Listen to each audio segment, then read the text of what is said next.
Уважаемые коллеги, здравствуйте. Здесь по поручению присутствующего здесь ректора Высшей школы экономики Ярослава Ивановича Кузьминова, а также по просьбе волю пославшей тебя жены. Да, Сергея Маратовича Гуриева, ректора Российской экономической школы и представителей фонда Дмитрия Династия. Мы вас приветствуем здесь. Это регулярный семинар, названный вторничный семинар Института развития образования. Но сегодня мы проводим его втроем, вот с этими замечательными организациями, потому что Российская экономическая школа и фонд Дмитрия Зимина пригласили в Москву для участия в ряде мероприятий выдающегося ученого, специалиста в области высшего образования, профессора Фила Асбаха из Бостонского колледжа.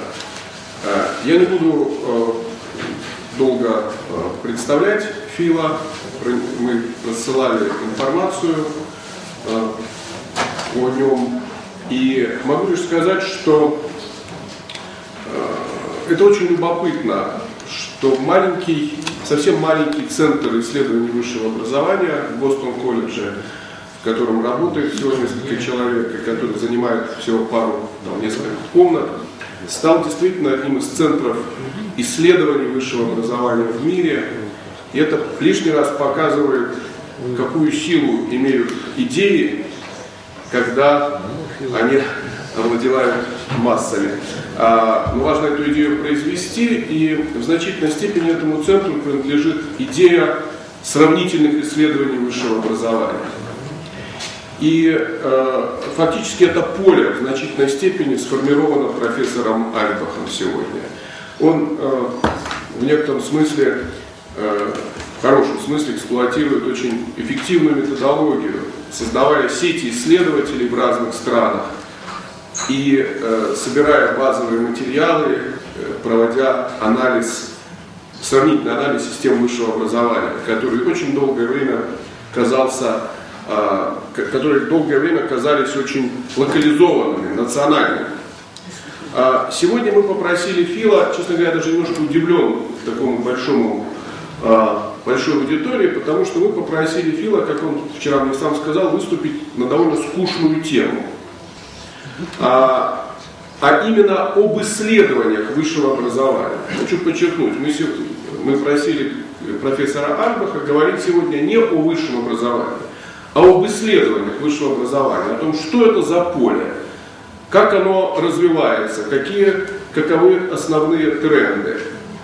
Поэтому я хочу лишь напомнить сейчас, прежде чем предоставить ему слово, что у нас есть обычный регламент, примерно 50 минут может говорить докладчик, а потом начинаются вопросы и свободное обсуждение. Учитывая, что тема такая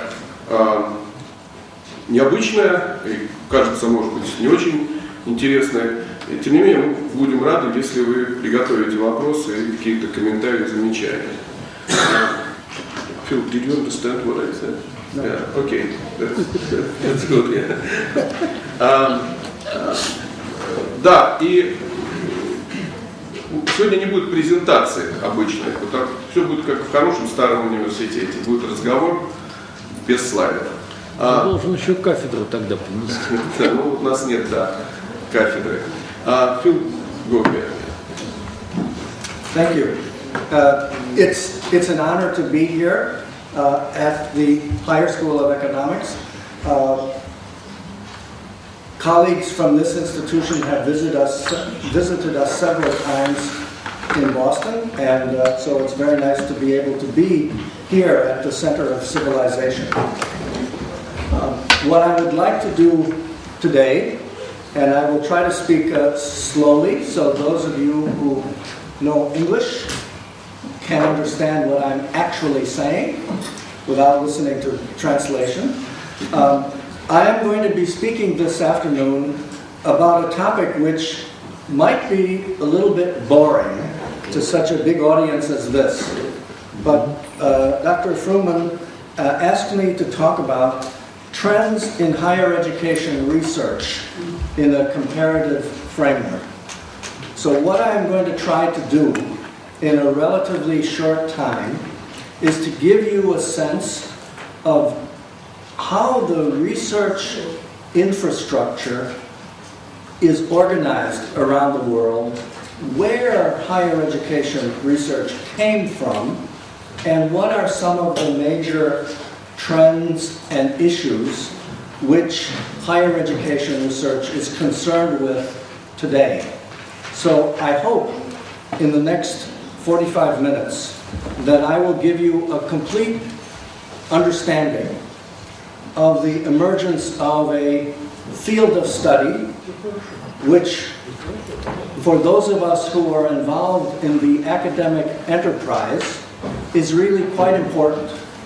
And by the way, very much under-researched in most parts of the world. This is still an emerging field. Notice I do not say discipline. There is no, in my view, discipline of higher education research. It is an interdisciplinary field which looks at this complicated phenomenon, the university, or in general post-secondary education, from the points of view of different academic disciplines: sociology, economics, history, sometimes philosophy, and other ones. It's not a field of its own. Some people like to argue that it is, but it is not. And I think it's a mistake to try to invent a discipline of the study of higher education. So we're talking about ways of understanding how the university developed, how it works, and what is its role in modern society today. And that is what I'm going to try to do. Not to explain how it works, but to talk about the research structures that are existing. Let me start out, as I always do, with a little bit of history. Higher education as a field is not new. Indeed, you can go back as far as Confucius, actually, who thought deeply about the nature of the educated person and how studies should be organized so that the Chinese Mandarin class, the people who ran the empire, should be educated in that society. And of course, it was Confucius and his successors who organized the first examination system, which for hundreds of years provided access to administrative power in traditional China. St. Ignatius, in the 16th century, the founder of the Jesuits, and I speak from personal experience here because I work at a Jesuit university, St. Ignatius developed an idea of a university which he implemented and which still has a significant impact in all of the more than 200 Jesuit universities and colleges that exist around the world. The modern field of higher education studies was established in the United States at the beginning of the 20th century, and the first course in higher education that was taught in an American university was taught at Clark University in Massachusetts in 1902 by a psychologist whose name was G. Stanley Hall, quite a famous psychologist, who had the idea. He founded Clark University, by the way. It was his idea. He founded it in the German research university tradition, and he thought that it was important to understand, especially for Americans to understand, the nature and tradition of the university, and this is very contemporary, very modern, he also thought, as a psychologist, it was important to understand how students learn and how professors teach. And for the beginning of the 20th century, this was a revolutionary idea. So by now, the field of higher education studies has expanded worldwide, and you can find some research on this subject everywhere. And I must say that the reason for the expansion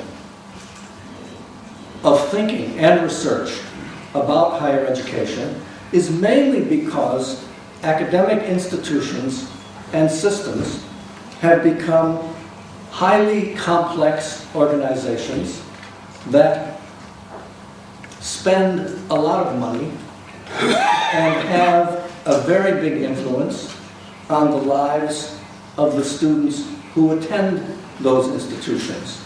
They are the main motivators for social mobility in many societies. So countries take them very seriously. Governments take what universities are doing very seriously in the last 50 or 100 years since academic institutions have grown so large and so important. As I mentioned, the United States pioneered this field and still dominates it. The largest number of journals, publishers, websites now are in the US, but are rapidly growing worldwide. Why? As I mentioned, the size and scope of the post-secondary education system, and it was the United States, starting really in the 1920s, which began to develop mass higher education, and then began to develop higher education systems at the level of our 50 states to serve in a differentiated context this growing number of students. There is a recognition that institutions, states, and the federal government need data on all aspects of this emerging higher education system to make decisions about policy, to guide students, to make decisions about the institutional management and governance of academic institutions. And that understanding of the importance of data and interpretation was, in the US in the 20s and 30s, a revolutionary idea. And I think in the context of many countries, probably including Russia, is still a revolution that has not yet taken place. In other words, the need for data-driven and analysis-driven decision-making about higher education is of tremendous importance. Related to this, the existence of training programs for professionals in the field of higher education has become important in some countries, especially in the US. We now have a bureaucracy of university managers, many of whom have an academic degree, a master's or a PhD, in the field of higher education. And there are a lot of jobs available. So we have in the US system about 80 programs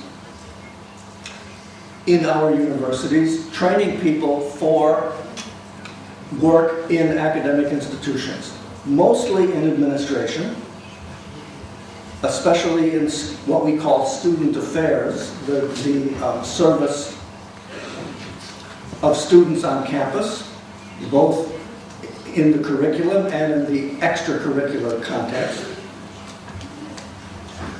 and in general administration, management, finance, and so on. all of these jobs are now handled in many universities by professionals who are actually trained in the field, not by amateurs who somehow get appointed to these positions. Still in the US, top academic jobs are given to amateurs, in other words, professors, who have no training in administration, generally no understanding of how the universities work, but they do learn on the job, and in general do a pretty good job. And I think that's the case in this country and in almost all countries. So if you were a student of higher education, and I teach in a department of higher education, and you said, I want to be a university president, I would say to you, don't come to our department. Get a PhD in physics, or sociology, or chemistry, and then become a department head, and then become an associate dean, and go up the ranks that way. Because if you are trained in higher education, you won't get those top academic jobs. You can get a mid-level, but not a top one. So it's interesting how the career in higher education studies has developed over time. Nowadays, the desire for improvement in the rankings, I think that's an issue in Russia too, has even more stimulated the need for data in US universities. And that has, in a strange way, stimulated and made more important the growth of the field of research for higher education. We want to figure out how it is that our university, any particular university, can compete better so that they can rise up in the rankings. Either our national rankings, mainly the US News and World Report, or the global rankings through the Shanghai Jiaotong or the Times Higher Education. So institutions are more and more concerned about data collecting for this competitive advantage through rankings.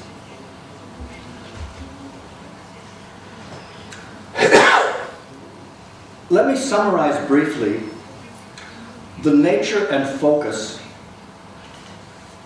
of research on higher education as it has emerged over time in America and elsewhere, because I think there's some interesting generalizations that can be made. The first one is that originally it was the social sciences that contributed most to the understanding of higher education. A very, very small group, interdisciplinary group of social scientists understood or simply had an academic interest in the university and began to do research about it. And here I give you some examples from the United States, although you could find a smaller number of them in most countries. Sociologists such as Burton Clark, who passed away recently, Seymour Martin Lipset, David Reisman, Talcott Parsons, and others who were, as scholars, interested in the nature of the university. No one asked them to do research about this. They took it up as an academic interest, as any social scientist might do. Later, some of them were hired by academic institutions or government agencies, or sometimes private foundations, to continue that work. Here, Clark Kerr, an economist, a labor economist, is probably the most important. Kerr, who did his academic work in the 1950s in the United States, became first the chancellor of the University of California at Berkeley, and then the president of the University of California system, and invented the very famous California Master Plan, the way that California higher education is organized to this day. And I don't have time here to talk about the master plan, but it was the economist Kerr's idea of how the university should be organized, and it was followed by the government in California. And as I said, it still is the master plan 50 years afterwards. So there were some economists who did purely academic work. Fritz Machlup, many of you would know that name, who had made an important contribution to understanding the relationship between economics and higher education. In the contemporary context in the United States, a number of economists, Ronald Ehrenberg comes to mind, who have focused on higher education more from a policy point of view. So the social sciences have contributed much to higher education research.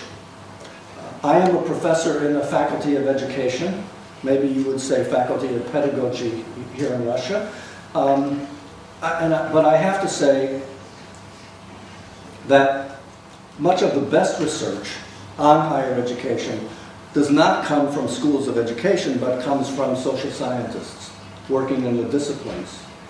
The schools of education are more involved in training functions often than in the research side, which, by the way, is a problem for our field, which may have relevance here in Russia and in other places, because if you want to do the best research, sometimes it's done outside of an education faculty, but in general the social science departments don't stress or honor or accept research on higher education.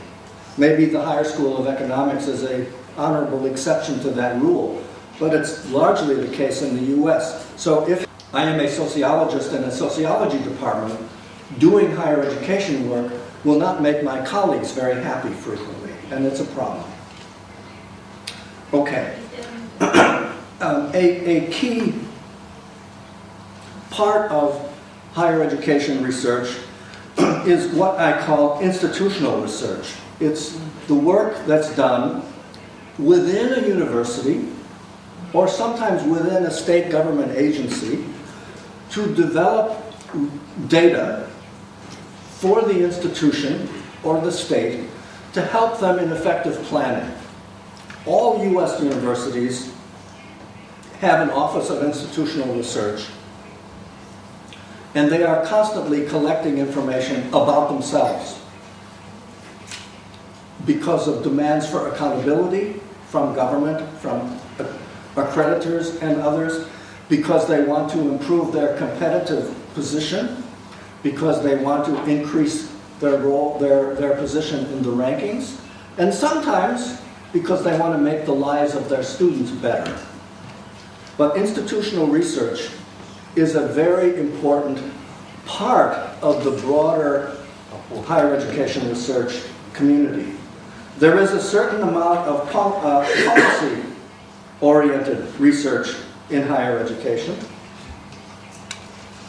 much of it coming from think tanks, such as, again in the US, Rand, Brookings, Cato, and others. It's interesting that many of these think tanks, which are private, not government related, have a particular political or ideological point of view. So you have to be careful looking at their research, because they do it, as we say in English, with an axe to grind, with a particular point of policy focus to them. Cato, for example, is on the right.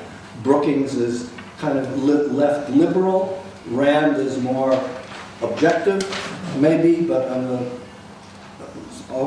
the political center, and so on. And one needs to understand where the work is coming from.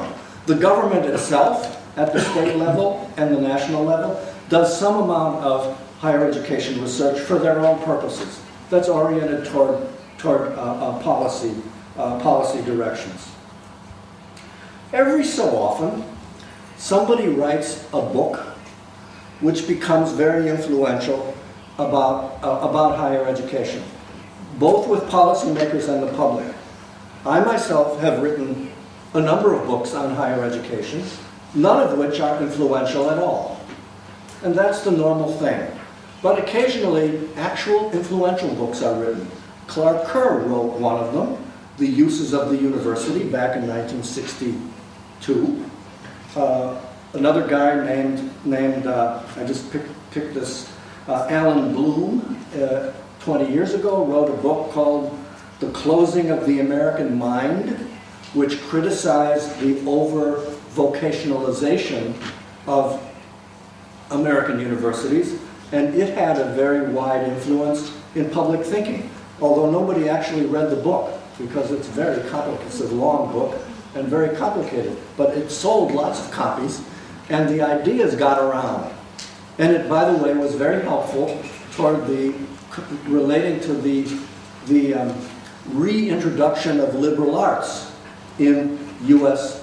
colleges and universities. So occasionally there can be a book which has a lot of influence.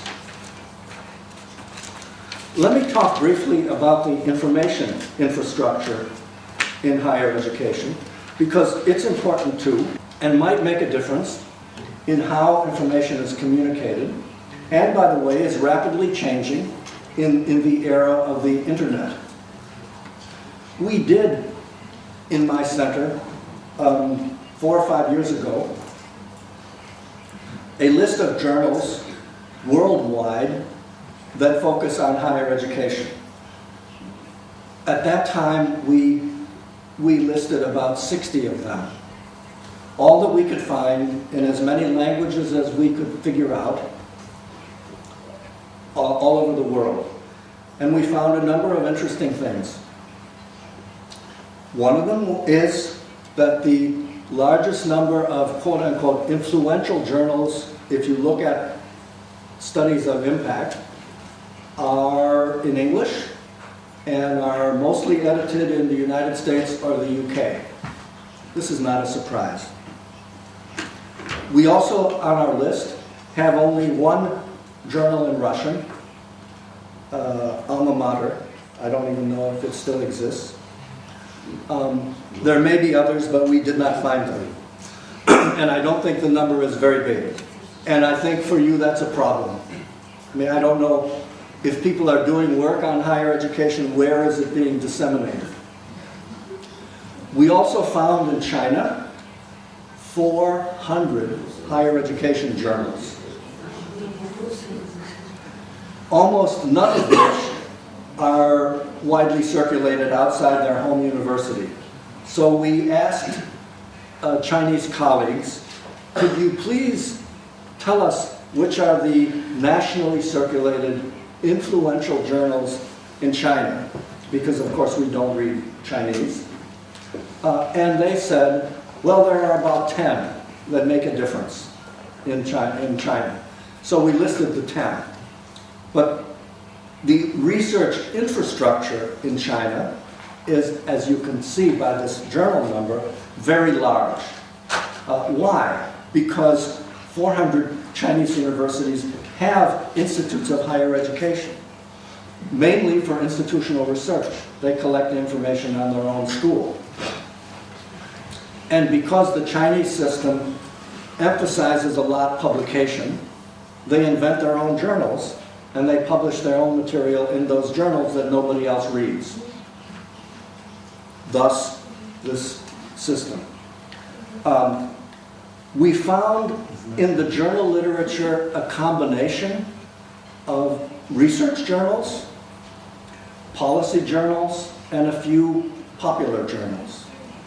And we don't know, but we have the feeling that the research journals are read by researchers only, that the policy journals are read by researchers and policymakers, and have much more influence on the sort of debate on higher education. There are a significant number of organizations around the world that publish material about higher education, and they are quite important both within countries and in a global and regional context. In the United States, the American Council on Education, which is a private organization, really the organization of the presidents of most of our universities, has an active publication program that's quite influential because it's read by university presidents and others. There are other kinds of research institutes that do publication in higher education, and also publishers that have taken this field as an area of specialization in the U.S. and in other countries.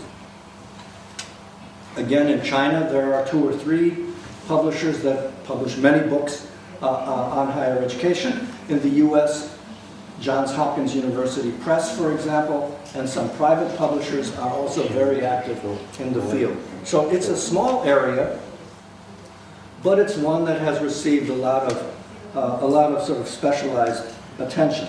And nowadays, of course, there are lots of websites which have specialized in higher education, some of which are widely used and some probably not. And we have not done any research to figure out which are the influential ones. I might say, just relating to my own center at Boston College, that if you Google international higher education just as a topic, or comparative higher education, out of millions of listings, we are between 1 and 10. So this means, we think, we know, that people are using us because that's how the Google system works. There are changes in this area, and we have yet to understand them completely. We do know from other fields that websites which are in English are the most widely used globally. And if there's anyone in this room who is interested in making a splash in the international context for knowledge about Russian higher education, you probably need to do it in English, or at least in English and Russian together. There are international and regional organizations which contribute a lot to higher education research and development. The World Bank, which is more and more open to publishing its research, which used to be pretty secret, but now is quite widely disseminated, both in books and on the website. The OECD, which has a very active and, in terms of quality, very good program in higher education. UNESCO, I won't comment too much about the quality, but they do some amount of work on higher education, both from Paris, from their international headquarters, and in the several UNESCO regional offices in different parts of the world. So international and regional organizations have a lot to contribute as well. As I mentioned, the field of institutional research is growing very rapidly to collect strategic data, to meet the needs of planning in higher education, to understand student enrollments, to understand the nature of increasingly competitive national higher education systems. We spend, at my own university, a lot of time and money trying to understand our competition. And we know if a student applies to our university, where else is he or she applying? And where are they likely to accept?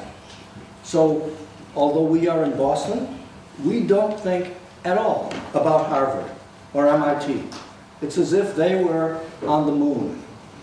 We think about other very good universities. We think about Tufts, we think about Brown, we think about Brandeis, we think about sometimes even Princeton.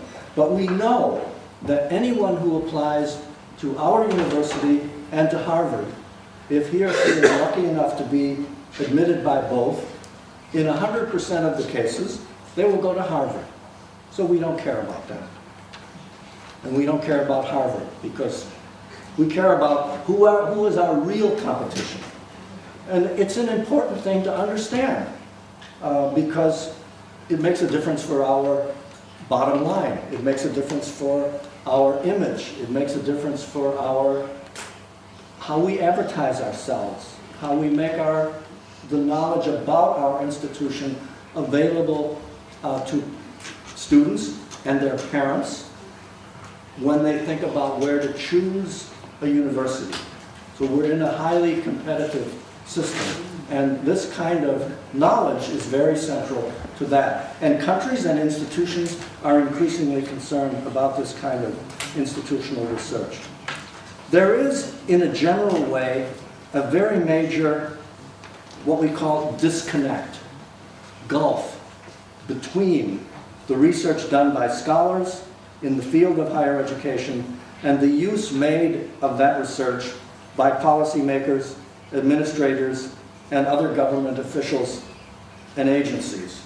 In other words, generally speaking, the research done by higher education scholars makes not much difference to policymakers. Those of us who are higher education scholars worry about that quite a lot, try to make our work more relevant. And I'm here speaking mainly from an American point of view, but it's very difficult to get those who are responsible for policy to hear us. It might be partly our fault, the way we write, how we communicate, what research we're doing. It may be their fault. They don't like to read, or they can't read more than one page at a time, or something. But there is this disconnect, and it's a problem in many countries, and I think globally. And it's too bad. And there is a responsibility on both sides, and we need to try to fix it, to make it better. There is a growing international community in higher education research, and this is important, I think, in a globalized academic system. And there are many generalizations that one can make about that growing international system. One of them is that much of the research, as I mentioned, comes from the United States. And at the same time, a growing amount of research comes from elsewhere. And Americans, generally speaking, pay no attention to the research which is done outside the US. We think we know it all, and in the globalized world, we are completely wrong. But it's true. It's true that we don't pay attention. We know that from what people are citing. We know that on the policy debates in the US. It's slowly changing, but it's still the case that the largest producer of research pays attention only to itself. And in a global world, not a good thing. We know that other countries that have a significant research foci, I can mention just a few: the UK, Germany, Holland, Japan, Australia, a little bit France, and now China, Japan, have a much greater understanding of and sensibility to the global knowledge base in higher education. They do look at what's happening overseas, especially toward the US, but also toward other regional knowledge producers. You notice the term Russia has not come from my lips in terms of higher education research. Either it doesn't exist, or it isn't communicated to a regional or global audience. In either case, it's a problem for you. I don't know if this is a criticism or not, but as a consumer of a lot, more than I'd like to think, knowledge about higher education and looking at many things around the world, very seldom does a Russian scholar or a Russian publication come across our consciousness as higher education professionals. And I think there's a lot to learn from the experience in this country with its transition, with its development, and the fact that it's always been one of the world's major higher education systems, and I think today maybe maybe the most ill understood system of a significant size and quality in the world. Maybe. I just thought of that. And you may want to argue, but it may be. So I think there's a challenge for you, not only to do research which makes sense for yourselves, but to communicate it better to an international audience. It's really quite interesting. But the point of my comment here is that there is a growing international higher education community. There's a community of researchers, an organization, well, an informal organization called SHARE, the Council for Higher Education Research, which is a European-based group of researchers, which increasingly attracts Americans to their annual meetings.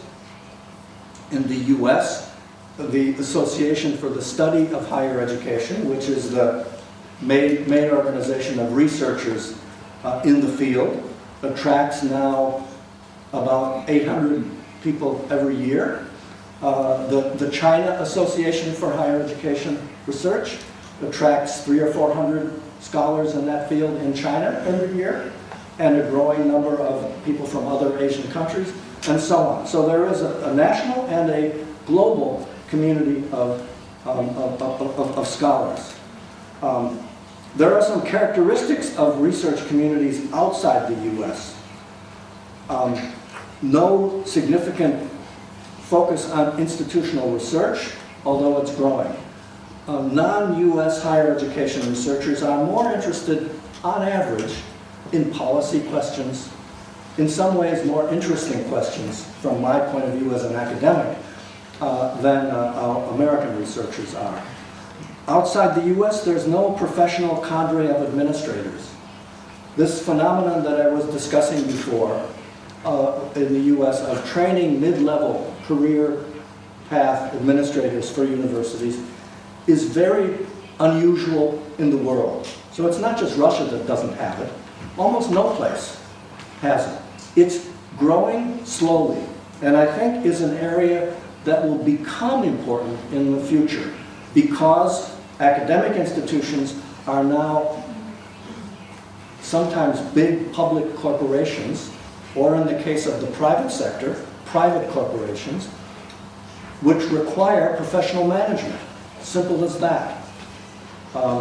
And so we will probably have the growth of programs for training administrators. In Britain, at the moment, we have seen the emergence of a number of MBA programs focusing on higher education management. There's one at the University of Bath, and there are several other ones at the Institute of Education London and elsewhere. This is we don't have many of those in the US, but this is a trend as well. There are relatively few journals outside the American context, but they're growing.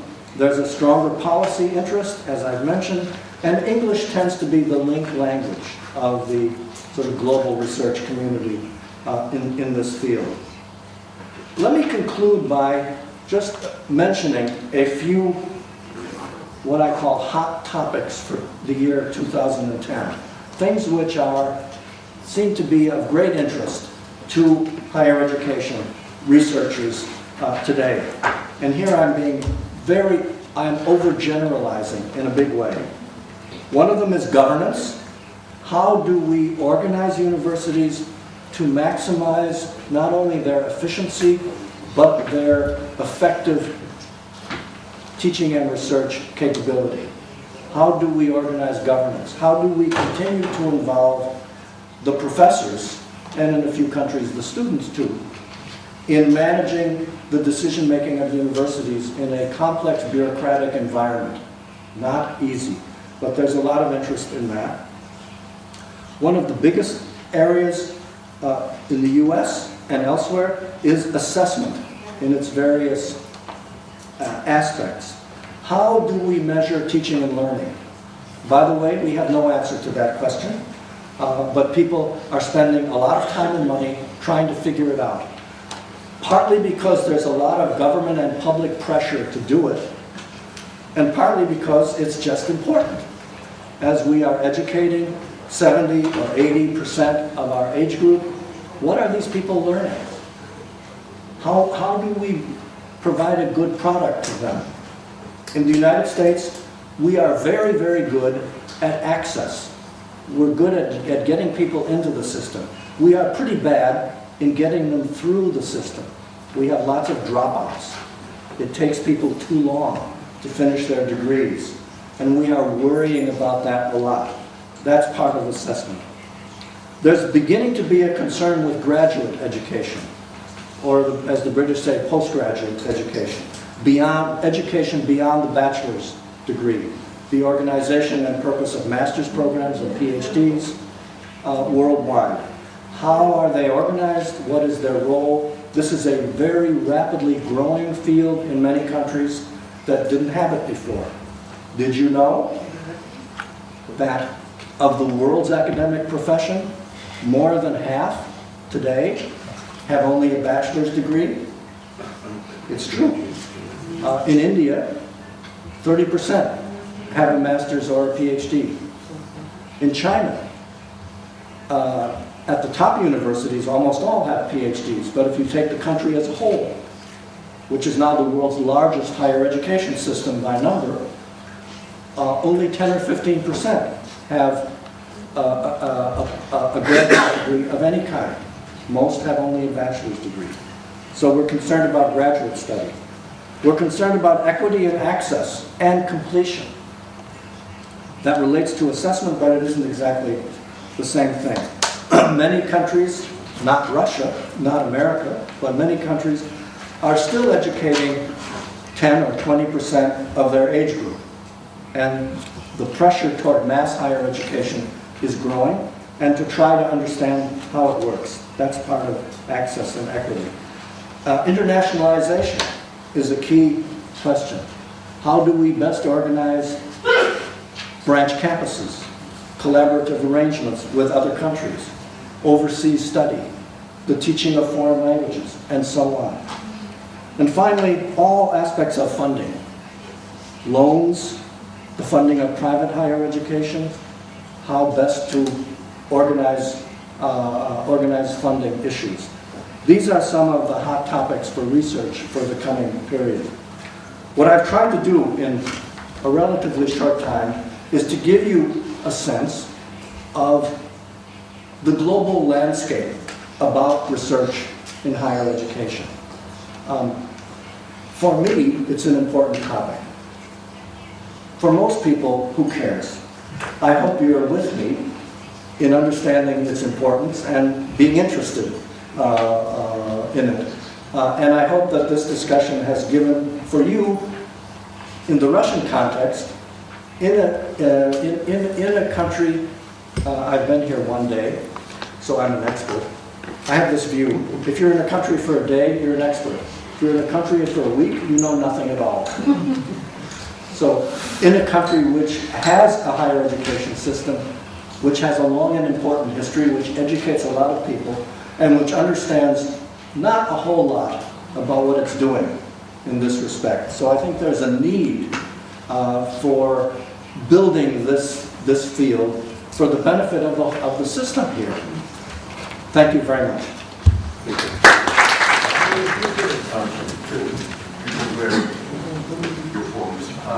Коллеги, у нас есть время и для дискуссий, тем более, что нас обидели так, сказали, что у нас нет исследований высшего образования, мы сейчас можем защитить, доказать. На самом деле, если не ошибаюсь, если посмотреть диссертации даже только по педагогическим наукам, то можно обнаружить, что примерно 30% диссертаций по педагогическим наукам посвящены именно высшему образованию. Недавно я видел одну очень актуальную диссертацию, докторскую, по поводу формирования культурологической компетентности студентов аграрного вуза. Кто может сказать, что у нас нет исследований в сфере высшего образования? Но, может быть, прежде чем защищать нашу достойную систему исследований высшего образования, будут какие-то вопросы к нашему докладчику. Да, и, коллеги, вот я прошу иметь в виду, что я не всех вижу, мне Ирина Всеволодовна, руководитель семинара, будет помогать. Поэтому руки поднимайте, я вижу уже 2 руки. Пожалуйста, если можно, представляйтесь. Андрей Волков, ректор Сколково. The professor, actually my question about the tenure system in the United States. Do you believe it's still very important system for academic development, or is some negative feeling, a negative reaction about keeping the tenure system in place? Thank you. First, a small statistic. Of the new appointments to the American academic profession, only half now, a little less than half, are part of the tenure track faculty. The other half are either part-time or contract employees who do not have access to the regular tenure system. Having said that, there was about a decade or more ago a lot of criticism of the tenure system. By and large, that criticism has stopped, and people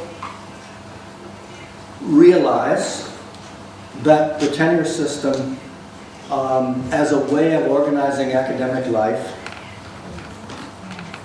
I'm picking my words carefully, is valuable and useful if used with great care and responsibility. And if we have what we call in the US post-tenure evaluation, that is ways of ensuring that the quality of our faculty, once they get tenure, is kept at a high level by evaluating people. In the old days, once you got tenure, and as many of you know, I think, getting tenure in a good US university is not easy. You serve 6 years, and then you are very strictly evaluated, and many people fail and are fired. They usually find another job someplace else. But after you get the tenure, traditionally, you have a life appointment, and there's very little evaluation. That is changing, and we have realized that we have to continue to evaluate people. Still, you cannot be fired unless you do very unfortunate things, but there is evaluation. So that's kind of a long answer to a short but important question. My own view, I myself support the tenure system. I think in terms of protecting academic freedom, which is the traditional rationale for that system, it's important. And overall, it serves both the profession and the universities pretty well if it's managed properly. У меня вопрос о связи между исследованиями в области высшего образования и принятием решений.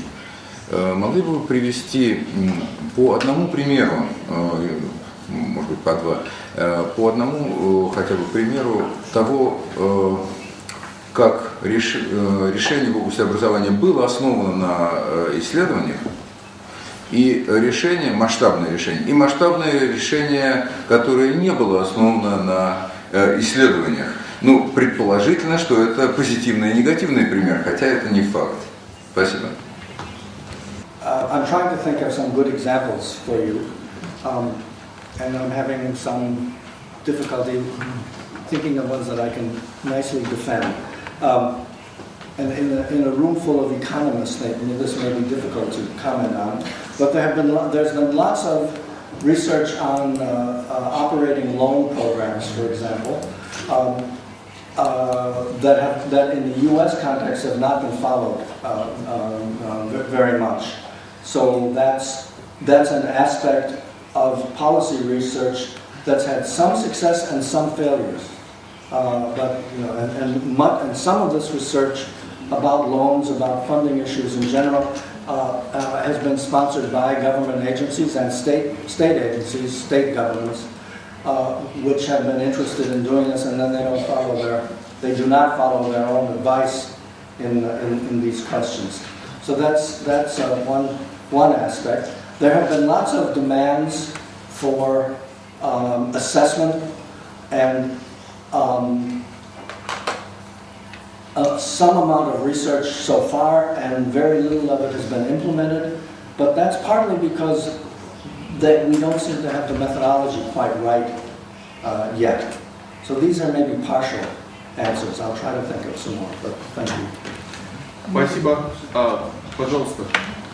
Sure. What about the recent decision of President Obama? I mean, investment into development of some fields of research and education. What are the basis for this decision? Yeah. Okay. The question relates to President Obama's, quote, higher education policy, unquote. The short answer is President Obama has two ideas so far about higher education policy. One of them, both of them actually are being somewhat implemented with problems caused by the budget difficulties of the federal government. And those two things are invest more money in research, and this is being done in large part so far through the stimulus programs of the federal government. And the worry is that money is being given now in a somewhat indiscriminate way for research. The research there isn't much. The concept is, in my opinion, and most experts, is a good one for several reasons. One, it's cheaper to educate students in a 2-year college than it is in a 4-year university. And community colleges have typically been available to people without a lot of academic qualifications. And the community colleges provide a good amount of remedial work so that the students who enter are served pretty well by the system. One of the good things about our community colleges, which is internationally not much understood, is that they link with the 4-year system. In other words, if a student comes into a 2-year college, there are 2 tracks, and they can be changed easily. One is for a 2-year vocational certificate. We call it an associate degree. And the other is for a 2-year, more or less, general education, and then going to a 4-year college and finishing a bachelor's degree. That's a very, very good system in my view, because it permits people choice. It permits people to succeed in a 2-year program if they don't have the ability or the money or whatever to go to a 4-year program. And it also permits the 4-year schools to put certain academic requirements so that the students they are accepting have a reasonable level of accomplishment. So those are the 2 things Obama is doing, both of whom are very much welcomed by the academic community, and both of which I think are pretty good policies. Whether they can be sustained in the current budgetary climate is not clear. Спасибо. Ковалева, профессора ГУ. Скажите, пожалуйста, как вы относитесь к тьюторской системе вот именно в современном образовании? То есть, на ваш взгляд, это остается ресурсом современного образования? Или, например, тормозит, допустим, относительно некой самостоятельности, мобильности современных студентов?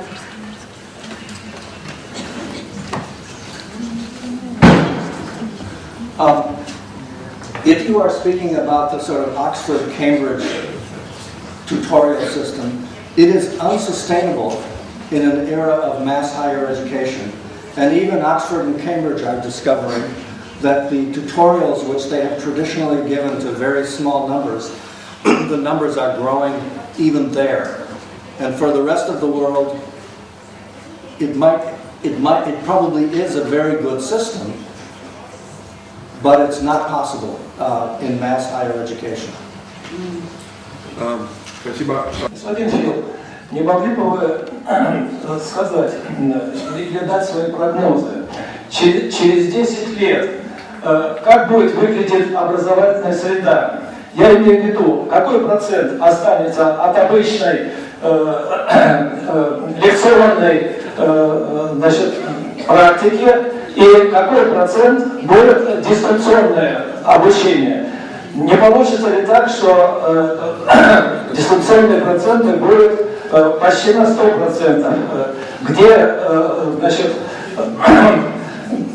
базы знаний будут храниться на порталах, вузах или на компакт-дисках, а студенты их будут использовать, и роль профессора сведется лишь к написанию хороших лекций и проведению семинаров, игр и практических занятий. We have been waiting for the revolution in distance education for well over 10 years, and it hasn't yet come. And my own opinion is that distance higher education does have a significant role globally and in individual countries, and will continue. But it isn't going to. It's not a revolution. It's not going to revolutionize the system. And in 10 years from now, the kind of higher education system that we have today will still be here. The percentage of students in distance education might be, depending on the country, a bit higher. It will not be lower. But will it take over? I don't think so. Will it become the standard? No. Professor, thank you very much for this stimulating contribution. We would all agree that conducting higher education research is not an end, but a means whose purpose is to make us better understand how universities work and what we could do to improve their performance. It would seem that higher education institutions are very conservative institutions, and changing the way they work is a difficult and slow process. And even high flyers like Harvard are not immune from the difficulties. Take the case of Larry Summers. Now, Professor, what do you think, in what direction should or could changes unfold to make universities better prepared to deal with the challenges of the global economy? You asked two questions. One about whether research on higher education is a means to an end or an end in itself. I think I'm sure you want me to say it's a means to an end to understand universities, and overall I think it is. But I also think there is a space for higher education research simply to understand these institutions because they're important institutions, and without necessarily doing it because we have a specific agenda for change in mind. So I think there is a place for research for its own purpose, even on higher education, which is kind of a practical area. The other question is much more difficult to answer, indeed impossible. How can we change universities to a global environment? I think that some of the issues that I identified in my talk about more understanding better the governance process, understanding better internationalization and its role, understanding better access and equity, all of these things can help provide the data background and the interpretation for making our universities better serve a global environment. But then the challenge is to change the institutions in some ways. By the way, I like the traditional university. I think it's evolved over the centuries as a pretty effective way of imparting education, getting people to think, providing a space for professors to do their research, providing academic freedom and ways of certain autonomy for faculty. I think all of these things are deep values, even in a globalized world, and we shouldn't forget that. At the same time, how to make our universities serve these other, basically the pressures of mass higher education at the bottom and the pressures of a globalized economy at the top are very difficult ones to weave into this conservative pattern of what a university is. And if I had all the answers to those questions, I would be rich and famous, and I'm not. Спасибо. Британская высшая школа бизнеса МГУ. Профессор, скажите, пожалуйста, вот проводится много достаточно таких серьезных рейтингов различных школ и университетов. Вот как вы считаете, являются ли эти рейтинги частью исследований, или же это какая-то самостоятельная область, которая имеет очень небольшое отношение, связь с исследованиями в области образования? Спасибо. I think I am walking into a lion's den, if I answered that question, because I know some of the discussion in Russia about exactly this issue. But I have only a couple things to say. First, I have not conducted any rankings or ratings. It's not my field of expertise. The rankings within countries and globally, whether we like them or not, are here to stay. They're not going away. Because people like to read them, people actually make decisions on them, both students and their parents who are choosing institutions, and perhaps, unfortunately, government agencies which are allocating funding and where emphasis should go in these institutions. Do the existing global rankings make a contribution? Are they right? I think that's a significant problem. There are two major global rankings that exist today, as many of you know. One is the one done by the Times Higher Education in the UK, and the other one is done by the Shanghai Jiao Tong University in China. The one done by Times Higher Education, which is undergoing as we speak a revolutionary change, because the company which did the actual research, called QS, has been fired by the Times for good reasons, because their research was not transparent and really not very good. The Times is trying to figure out a better way of doing their rankings. I'm a member of the editorial board of Times Higher Education, so I know from the inside a little bit about that. QS is going to continue to do their own. How it's going to work, I don't know. But the Times QS rankings of the last couple of years are not very good. The Shanghai Jiao Tong rankings are transparent, and they measure pretty well what they measure. The problem is, what are they measuring? They are measuring only research output that's accessible on, through the ISI and a few other accepted data sources, but it's a very limited amount of research. And they're also measuring something which is pretty crazy, which is number of Nobel Prize winners and medal winners, which makes the US universities, and to some extent the British universities, rank much higher than maybe they should be. But at least with Shanghai, it's transparent and at least you can see what they're doing and it's objective. Nobody measures teaching. And there's been a lot of criticism. How do we measure, why aren't you measuring the teaching output? And the ranking people respond totally accurately by saying, there is no way of measuring teaching yet. It's back to this assessment issue, which I was talking about. So the rankers measure what can be ranked. You can't expect them to do any more than that. You can expect them to do it accurately, which QS has not done. And you would hope that they would do it somewhat more inclusively, which Shanghai has not done. Whether somehow we can put them together and do a better job, I don't know. But they're here to stay, some aspects of them. And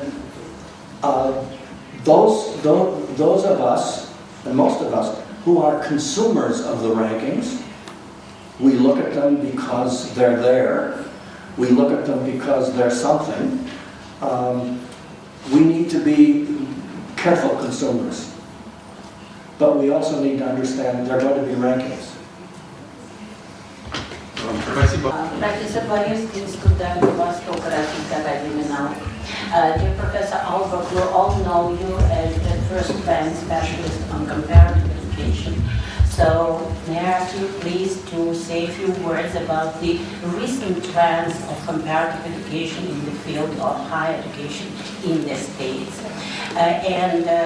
For instance, does the world crisis make any impact on these studies? And what is the focus on what regions, on what countries do you focus now in your comparative studies? Thank you.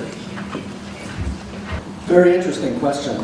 Was it focused, were you asking what is the trend in the United States mainly? Yes, mainly in the States. Okay. I can answer the question in a short way and a slightly longer way. In a short way, Americans are still not interested in what's happening in the rest of the world. So those of us, very small number, like me, who are doing research on international issues in higher education, most American policymakers and scholars don't care. So that's the short answer. And it's a big contrast with lots of other countries where they do care. Now, has the economic crisis affected research in higher education, mainly in the US context, but I think this is also true globally? So far, no. And in fact, in my view, and I could be very wrong, in my view, the economic crisis will be at some point finished, and it will not have changed the nature of the university or the way we think about higher education in any significant way. I think that will be the end result. Some systems will have benefited from the economic crisis, systems that haven't been so much affected, China, for example. Some parts, for example, of the US system may be significantly weakened. I speak here of California, which is currently suffering tremendously, partly because of the economic crisis and partly because of the failure of the governance of the state. But its universities, its highly ranked public university systems are suffering a lot. Will they collapse? No. Will Berkeley still be Berkeley? Yes. But they may not be as strong as they once were. So, but I think overall the economic crisis is not having a big impact on the research direction, nor do I think it will have a big impact on the overall kind of balance of academic power in the world when all of it is finished, which I hope will be soon. Спасибо. Среди 5 тем, которые вы назвали в качестве горячих тем для исследований, у меня 2 вопроса. Я не услышал темы, связанные с отношениями университетов и экономики, университетов и индустрии, промышленности. Это в то же время, по крайней мере для нас, очевидно, что отрыв университетов от реальных проблем развития экономического является, по крайней мере для России, одной из основных причин современных трудностей. Почему, вопрос может быть странный, но почему эта тема не является сверхактуальной для западного исследовательского поля? И второй сюжет в связи с этим. Правильно ли я понимаю, что все темы, о которых вы говорите, они связаны не с высшим образованием, не с университетским только образованием, а с профессиональным или постшкольным образованием в целом? В то время, когда у нас эти поля исследовательские довольно жестко и четко разделены. Университетские исследования в области университетского образования, исследования в области постшкольного, но до университетского образования, до вузовского. I forgot to answer part of Nina's last question. Actually, is there any geographical emphasis that's been changing in the U.S. particularly? And the answer is yes. We are now obsessed with China and Russia. I'm sorry, with China and India.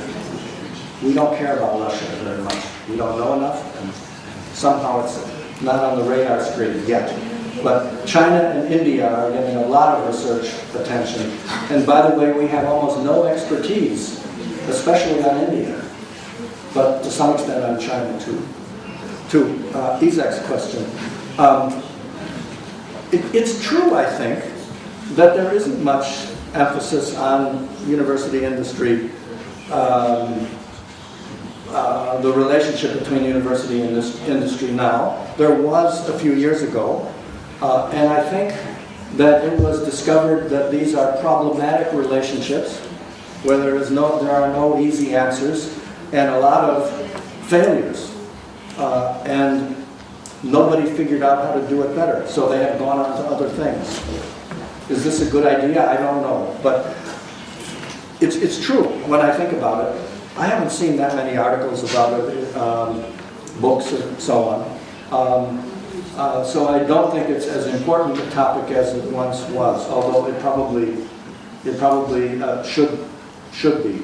Your other question about post-secondary education versus university education, also a very, very good concern. In most of the world, there is not much concern about post-secondary education. When we talk about higher education research, we are talking about university level. In the US, we would put a four-year degree program up, not community colleges. We're not concerned very much about what happens in the community colleges, although they are now about 28% of the total enrollment in the US. And we're not so much concerned about the articulation between the post-secondary sector and the university sector. And we should be very much concerned about both. And I think that generalization is true for most places. And there is a post-secondary sector in almost every country. Mostly, it doesn't articulate well with the university sector. That's one area that the Americans have done well. And I think there are lessons from us that can be learned for that. But we don't pay, in the research community, a lot of attention to that issue almost any place. And we should, because it's an important and growing part of most academic systems worldwide. And inevitably, it should be the link between post-secondary and university sectors will be important in a global, in a mass or universal access system. So we need to focus on that. Спасибо. Thank you for your very interesting discussion. Professor Albach, may I ask you, a question on on a number of your papers, which are devoted to valorization of higher education institutions, as well as in US and worldwide. You wrote about Peer-to-Peer Center. So my question, could you comment please on the reasons, consequences, warnings of this process, both in the country and globally? Thank you. In some ways, the existence of a diversified mass higher education system means that there will be some peripheries and some centers within countries and probably globally. Is this a good thing? We could have a value discussion about that. Probably not. Is it an inevitable thing? Yes. Yes. Within countries, you will have academic institutions which are more important and some which are less important, some which gather research focus and some which don't. And that's good public policy, in my view. And again, if you look at, I mentioned Clark Kerr before, he invented the so-called California Master Plan, brilliant social planning for higher education. Because what they legislated in California are the three systems, hierarchical, but also diversified by function. And they ensured that in that system, that the institutions focusing on mass higher education could not aspire to be research universities by state regulation. And that has been very difficult over half a century for those institutions to accept. And they are still unhappy after 50 years, but it's good public policy because everybody should not be Berkeley. Even California in the old days couldn't afford it. And there must be a differentiation, and that will mean peripheries and centers. Now, globally, it's more problematical because all countries want to have a world-class research system or a world-class, at least one research university, and in my view, they should. But how to do that when you've got these very strong academic systems which are trying very hard to keep their strength? The Americans, because there were a few changes in the rankings in which there are fewer US universities in the top 100 or the top 50 and a few more mainly Asian universities that have come up. The Americans are now worried, what is the future of our universities? And should we be concerned about this Asian invasion, or not invasion, but the rise of Asian systems? And my view is, of course, we shouldn't be, because everybody has the right to have a world-class university or a world-class system, and it doesn't mean our institutions are any worse. We all have to worry about quality. But the existing rich systems have a very significant advantage in their wealth, in their traditions, in the use of the English language, in the monopoly on the journals, all of these things, which makes it difficult for others to break into that system.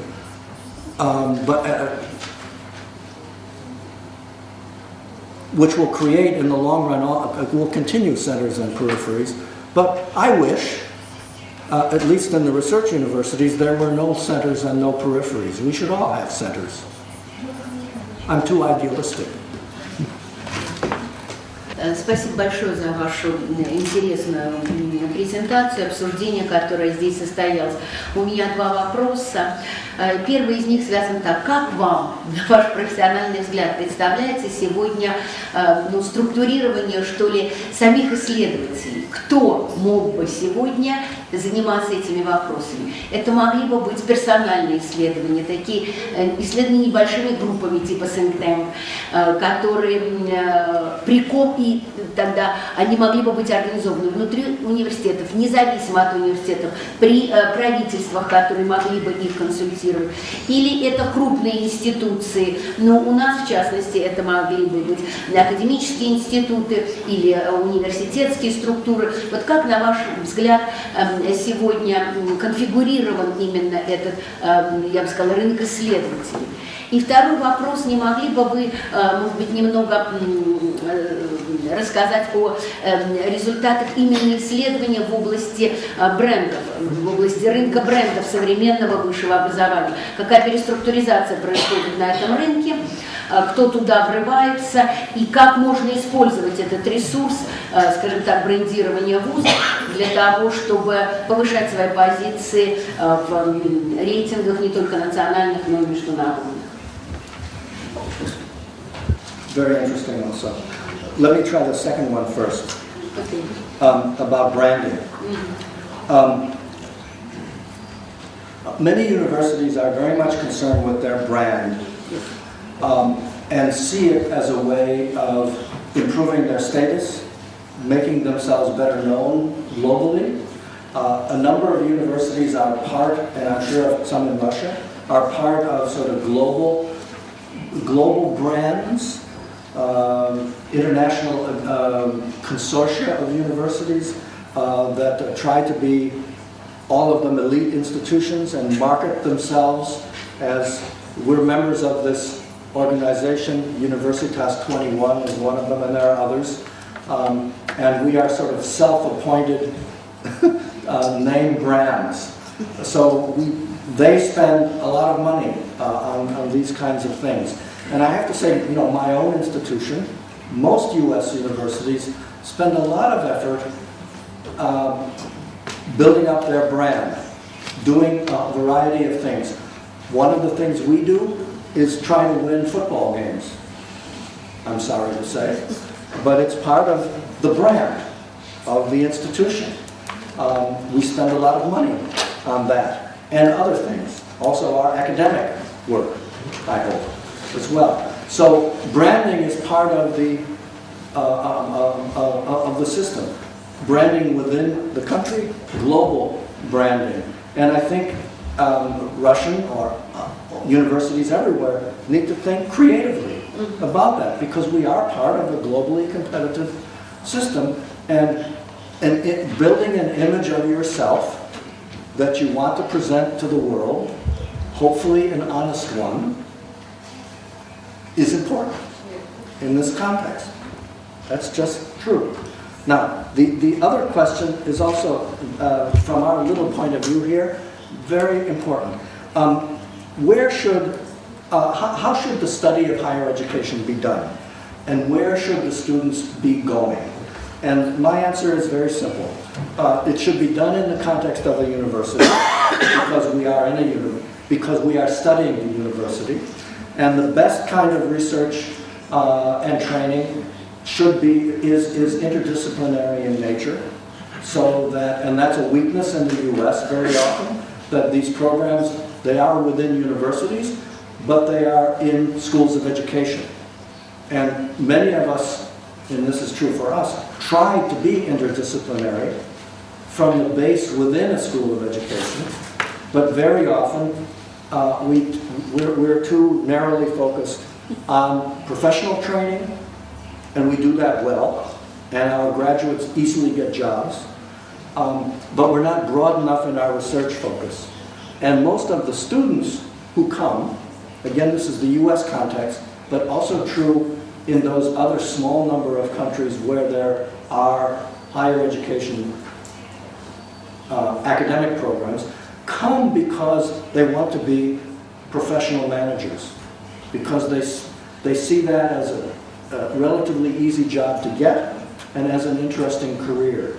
And one of the things we try to do in my own institution is to make them aware that there is a research community out there that may be of interest to them as a career path. And we have some little success in doing that. So, but being within a university context is important. Being interdisciplinary is important. But at the same time, we have to remember who are our students and what do they want.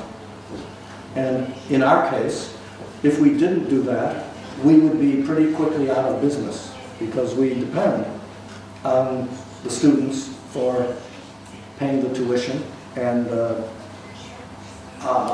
providing us with, in the long run, jobs. Спасибо. Казаренкова Татьяна, Российский университет дружбы народов. Вот, продолжая ваш ответ на предыдущий очень интересный вопрос, хочется спросить, какие же из профессий наиболее востребованы сейчас в Соединенных Штатах Америки? То есть занимались ли и проводили ли вы подобные исследования? И с каким интервалом? И второй вопрос, как влияет культура на развитие системы высшего образования? Спасибо. Please understand that the teaching part of my responsibility is in a program, a graduate program, master's and PhD in higher education.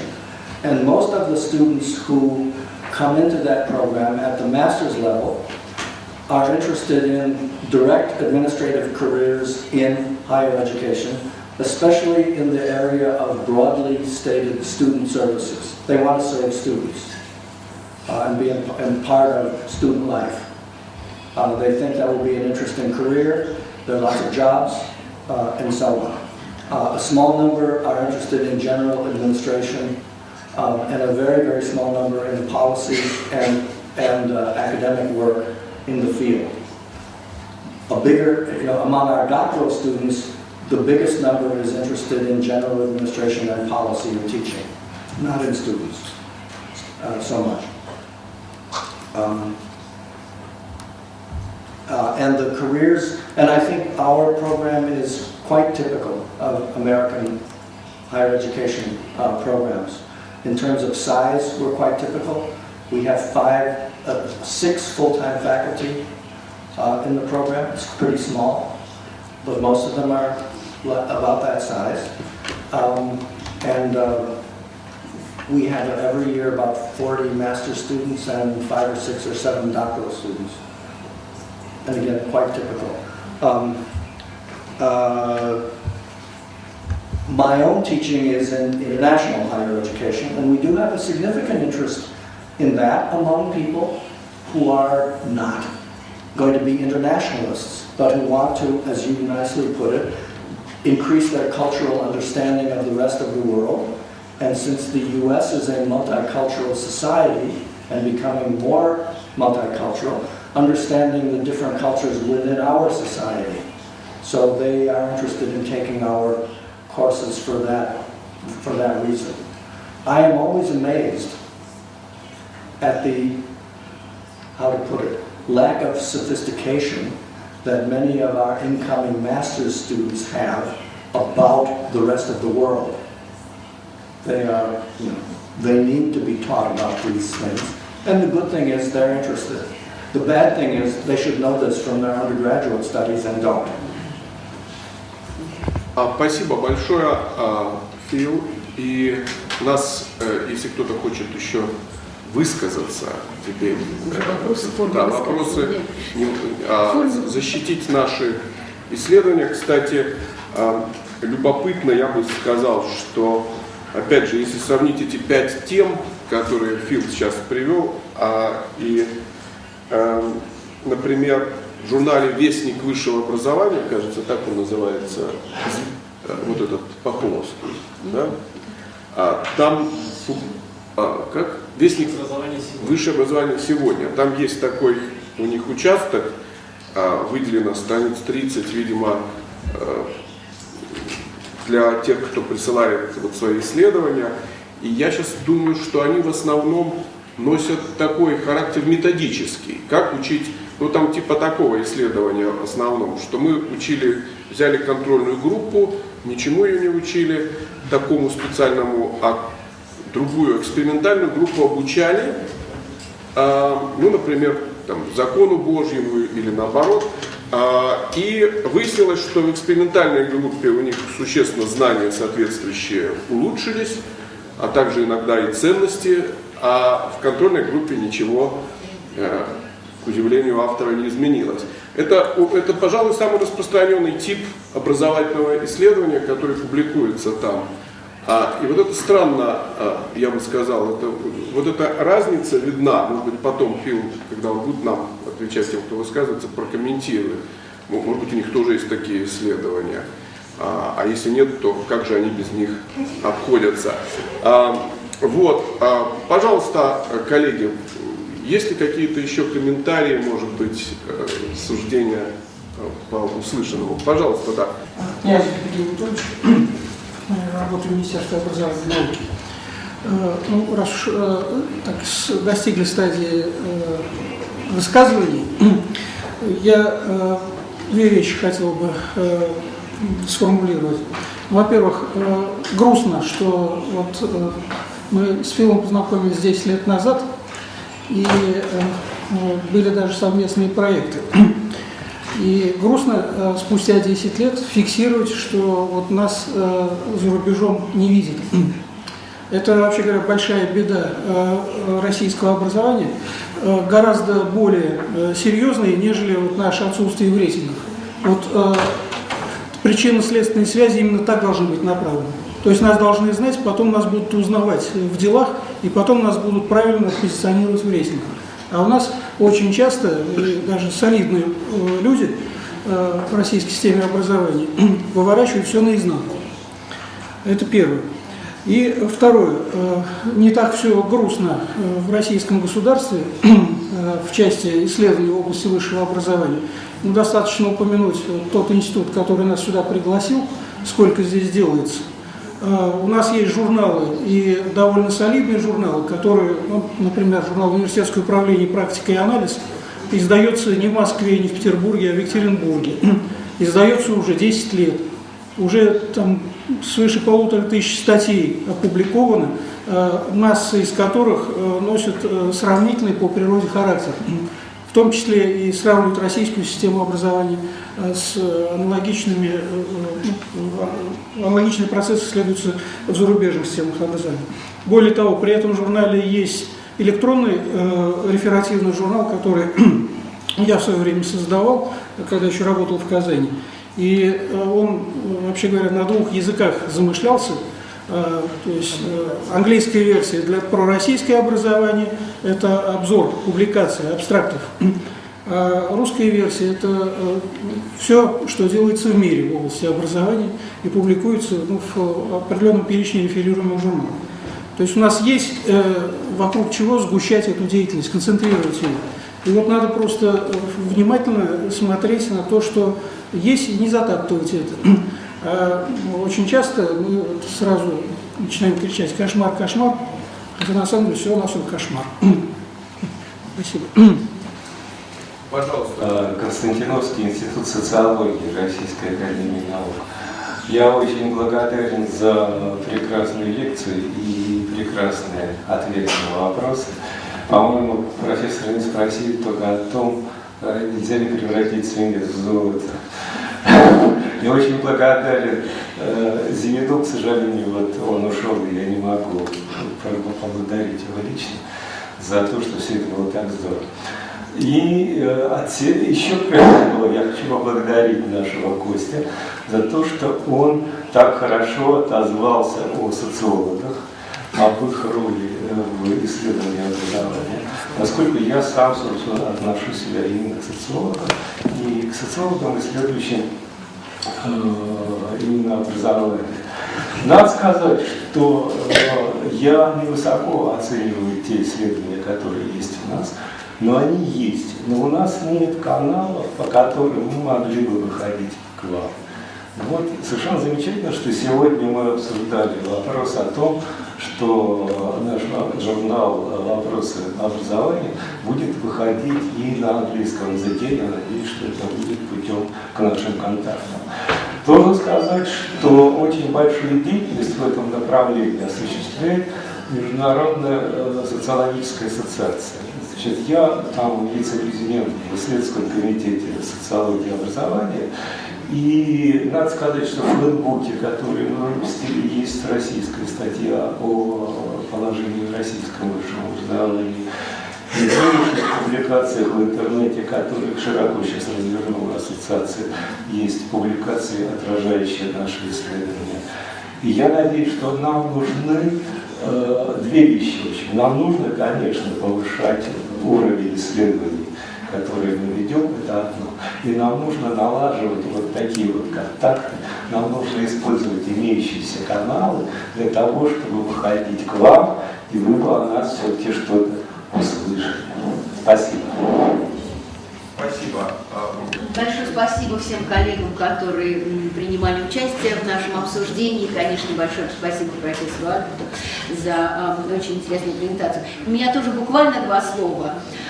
Конечно, мы очень мало известны и делаем очень мало усилий для того, чтобы результаты наших исследований, которые мы проводим, были бы известны не только среди узкого круга профессионалов, но даже и в нашей стране, и в том числе, конечно, в других странах. Но у нас есть один позитив. Иногда к нам прислушиваются в министерствах образования, причем не только федеральном, но и региональных. И, может быть, один из таких хотя бы позитивных моментов, который сегодня мог бы прозвучать, это то, что, скажем так, вот некоторая опора в принятии решений нашими, скажем так, чиновниками на исследования, она все-таки есть. И многие из них, кстати, и сами умеют и проводили исследования до того, даже как стали чиновниками, и, к счастью, не утратили доверия. Эта ситуация, кстати, может быть, нас серьезно отличает от предыдущего советского периода.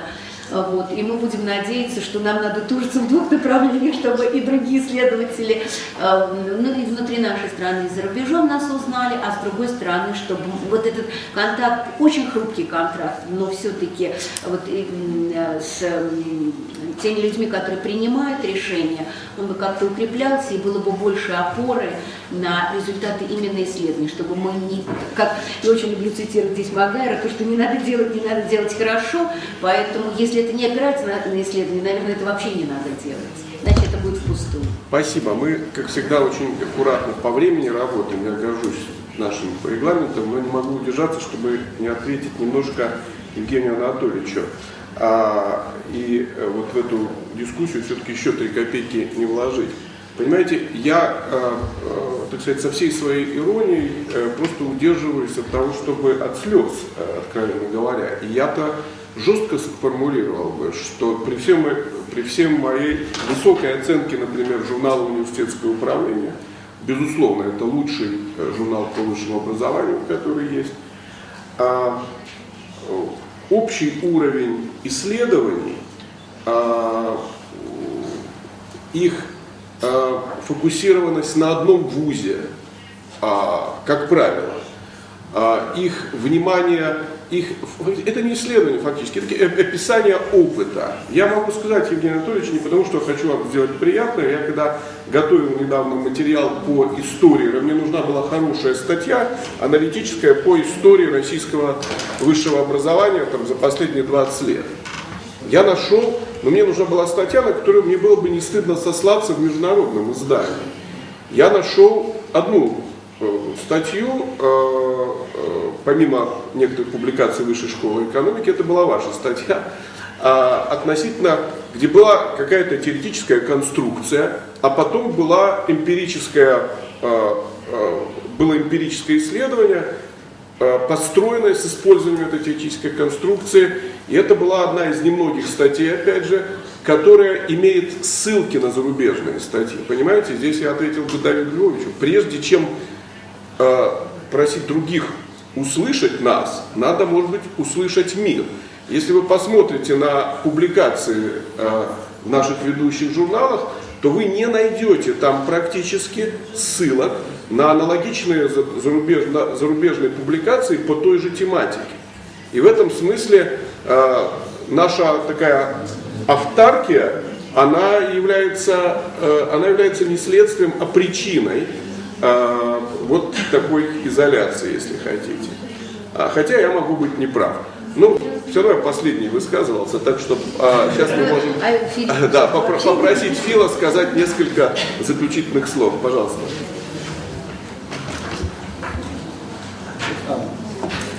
First of all, I tremendously appreciate your questions and the comments.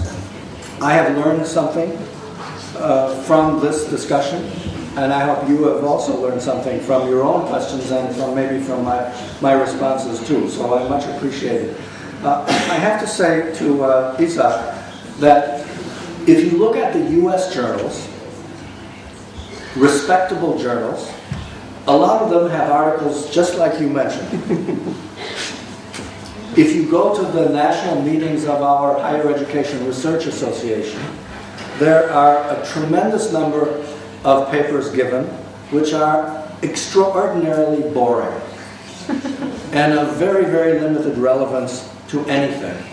So your system is not alone in irrelevance. And I think it is one of the serious comment. It's one of the problems of the research which we do. Part of it is that we are not adequately funded to do work which is more widely relevant. And part of the problem, probably the biggest part, is we don't have the imagination to do it. So we really need to figure out how we as researchers in this field can do better work ourselves, and to understand that it's not just your problem, it's all of our problems. Thank you.